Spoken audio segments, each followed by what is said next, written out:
Catholics. At the end of this, he explains where false idol worship and Catholicism came from. I looked it up. It seemed to be some truth to what he's saying, but I'm not a pro when it comes to Catholic Church history, so I'm not making no statements. Refute them if you need to in the comments. Play the video, man. And remember, at Babel, that's where false worship began, because Nimrod, his wife/mother, Semiramis, she was worshipped as the mother goddess. Nimrod was worshipped as the father god, and their child Tammuz was a divine child. And when the nations were divided, you notice that that same idea of a divine father, mother or queen of heaven, and divine child migrated into all the other cultures. We see it in Egypt, which was the next dominant world empire. You have the mythology of Osiris, Isis, and Horus. Same kind of deal.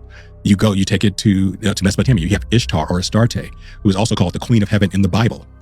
Yeah, you can find these statues, these mother-child statues all over the world, because that religion, that first false religion, went through the entire world. That's why in Revelation chapters 17 and 18, you have this entity which John sees a vision of, this wonder, who is called the mother of harlots, Babylon the great mother of harlots, the original harlot.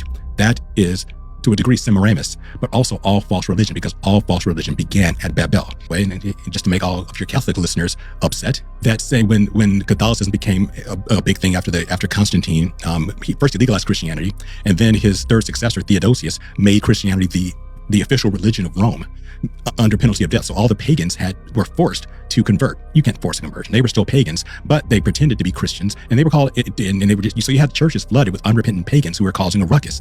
And it was decided, well, what do we do about this? Well, let's Christianize some of these pagan gods and symbols.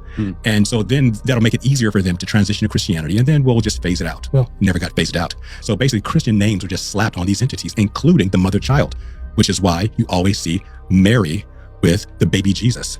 That's just the Christianization of the mother-child cult that goes all the way back to Babel. Wow. So That's and Catholics call Mary the Queen of Heaven. Yeah. And if you read in the Bible, the Queen of Heaven is not the good guy. Not the